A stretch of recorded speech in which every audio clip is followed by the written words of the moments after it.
A ten of story telling, Hansabai का विवाह। तो क्या होता है कि जोधपुर के महाराजा थे या राव थे, राव चुंडा। उनका बेटा था कान्हा और उनका छोटा बेटा था रणमल।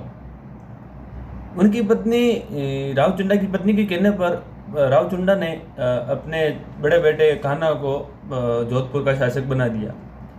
ये बात रणमल को अच्छी नहीं लगी, इसलिए उन्होंने सोचा कि मैं राजा नहीं बना, ये चलेगा, तो अब मैं अपनी बहन हंसाबाई का विवाह कहीं अच्छी जगह कराऊंगा।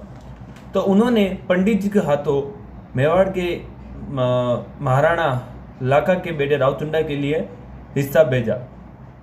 पंडित जी गए और उन दरबार में लाखा को बताया। तो लाखा जी को लगा कि ये रिश्ता मेरे लिए आया है। तो लाखा जी जोर जोर से हंसने लगी कि देख लो, मेरे मतलब इसी बुढ़ापे में भी रिश्ते आ रहे हैं। जब पंडित जी ने बताया कि ये रिश्ता आपके लिए नहीं, आपके बेटे राव चुंडा के लिए, राणा चुंडा के लिए है, तो सभी दरबारी हंसने लग गए। दरबारियों को हंसते हुए देख राणा चुंडा को बहुत दुख हुआ। राणा चुंडा ने यह बोल दिया कि हंसाबाई का विवाह तो अब राणा लाखा के साथ ही होगा। लेकिन पंडित जी ने बोला, अच्छा ठीक है, हम विवाह तो कर देंगे, लेकिन एक शर्त है, हंसाबाई और जो मेवाड़ का शासक होगा उनके साथ जो उनकी शादी होगी, उनसे जो पुत्र होगा वही मेवाड़ का अगला शासक बनेगा।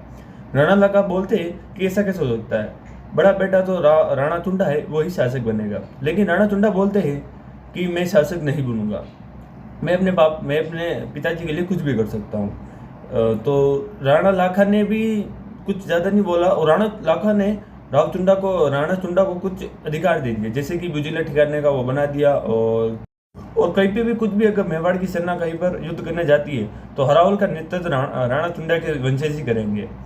तो बाद में लाखा और हंसाबाई का विवाह हो जाता है और राणा चुंडा को मेवाड़ का भीष्म पिता कहा जाता है। और हंसाबाई आगे चलकर बहुत कुछ, हंसाबाई का भाई रणबल भी बहुत कुछ करता है मेवाड़ के इतिहास में। तो अगर आपको जानना है तो कमेंट करके ज़रूर बताना, मैं इसके ऊपर भी अगला वीडियो लेकर आ जाऊँगा।